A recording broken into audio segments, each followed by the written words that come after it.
सुहाग गीत।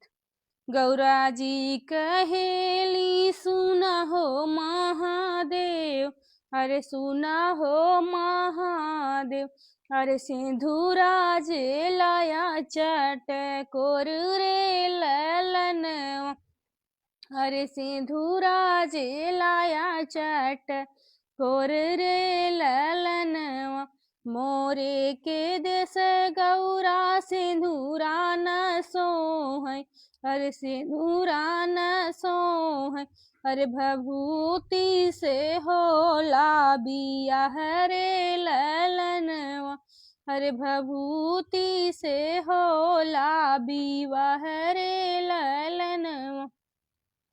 गौरा जी कहेली सुना हो महादेव, अरे सुना हो महादेव, अरे चुनरी चलाया चटकोर रे ललनवा, मोरे के देश गौरा चुनरी न सोहै, अरे चुनरी न सोहै, अरे छलवा से होला बियाह रे ललनवा।